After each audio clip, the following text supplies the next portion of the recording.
એક સામાન્ય નાગરિક, એક સામાન્ય યુવાન યુવતી કોઈકને ગામમાં રમલો કે તો કોઈકને ગામમાં દિનિયો કે, પરંતુ આજે એ દિનિયો જ્યારે ગામમાં પાછો જશે એટલે દિનેશભાઈ અને સાહેબ કહીને બોલાવવામાં આવશે. પરંતુ મારા સૌ સાથીઓ, જે દિનિયાને રમ્યામાં પ્રેમ હતો ને, જે લાગણી હતી ને, એ લાગણી અને પ્રેમ આપણે ચૂકી નથી જવાનું. પોલીસની વર્દી આવતાની સાથે આપણે આપણા ગામની ધરતી ચૂકી નથી જવાની. એ ધરતી માતાને, એ ધરતીએ આપણે શું આપ્યું છે એ આ જીવન યાદ રાખજો. અને જે જૂના મિત્ર છે ને એને જઈને આજે ગલે લગાડજો. આજના જ દિવસે, પહેલા જ દિવસે જઈને પોલીસની જેમ એમ એકદમ ટાઈટ વર્તન નહીં કરી લેતા ભાઈ, નહીં તો ગામની અંદર જે પ્રેમ છે ને એ પ્રેમ તમારાથી દૂર થઈ જશે. અને પ્રેમ અને લાગણી સિવાયનો સંબંધ એ ક્યારેય ટકતો નથી. હોદ્દાનો સંબંધ એ માત્ર હોદ્દા પૂરતો જ હોય છે. જે દિવસે હોદ્દો પૂર્ણ થશે, આજે તમારું શરૂઆત થાય છે. એક દિવસ એવો આવશે કે જ્યારે તમારી ઉંમર થશે, રિટાયરમેન્ટ બી આવવાનું જ છે. અને એ રિટાયરમેન્ટ પછી બી ગામમાં જાઓ ને જ્યારે પાછા, તો આજે પહેલી વાર પોલીસ લોકરક્ષક બનીને જાઓ ને, એવી જ ખુશી આપણા ગામના નાના નાના લોકોમાં મળે ને સાહેબ, તો જ તમે કામ કરેલું ગણાય. બાકી બધું કોઈ કામનું નથી. તમને સૌને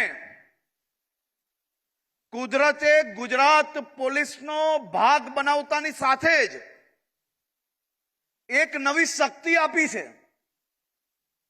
અને સામાન્ય બધા જ માણસો કરતા આ ખાખી વર્દીમાં દમ કેમ વધારે હોય છે?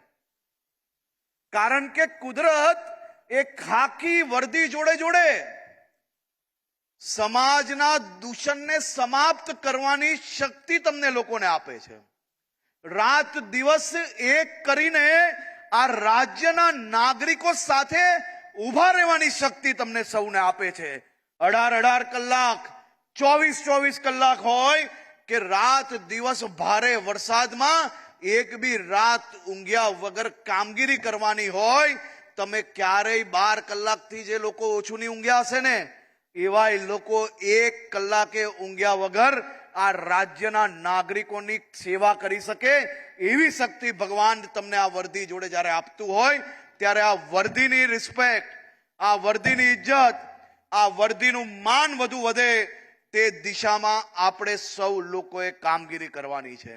મારી આપ સૌને વિનંતી છે કે જે માતા પિતા રાત દિવસ મહેનત કરીને, અનેક માતા પિતાઓએ અનેક દીકરા દીકરીઓને દૂર ગામથી શહેરો સુધી ભણવા મોકલ્યા હશે, અનેક માતા પિતાઓએ રાત દિવસ મહેનત કરીને તમને સૌને તૈયાર કર્યા, ટ્રેનિંગ આપી, રાત્રે સવારે બપોરે માં અંબાના દર્શન કરીને મનોકામના માંગી કે મારો દીકરો, મારી દીકરી પોલીસ પરીક્ષામાં પાસ થઈ જાય અને ગુજરાત પોલીસનો અંગ બને. અને એ સપનું આજે જ્યારે માતા પિતાનું સાકાર થયું છે, ઘરે જઈને માતા પિતાને પગે લાગીને આશીર્વાદ લઈને, માં અંબાના ચરણોમાં વંદન કરીને એક જ પ્રાર્થના માંગજો કે માં, એ ભગવાન અને તમને જેની જેની પર વિશ્વાસ હોય એ ધર્મમાં, એ આસ્થાથી માંગજો કે સૌ એક જ હિંમત આપે કે રાજ્યના કોઈ બી નાગરિક તમારા સુધી આવ્યા હોય તો તમે એને મદદ કરવાનો પ્રયત્ન કરો, પ્રયાસ કરો અને એમના દુઃખમાં સહભાગી બનવાનો પ્રયાસ કરો. તેવી જ આપ સૌ લોકોને શુભકામનાઓ આપું છું. આ વર્ષે ખાસ કરીને જે લોકો નવી ભરતી પામ્યા છે, જે લોકોને આજે એનાયત પત્ર મળી રહ્યા છે, તમને સૌને આ વખતે ભરતી પછી તમારું કયા કયા જિલ્લામાં તમને પોસ્ટિંગ આપવાનું તે પહેલા તમારી પાસે અલગ અલગ ઓપ્શન્સ માંગવામાં આવવાના છે. એ પહેલી વાર આ પ્રયાસ કરી રહ્યા છે.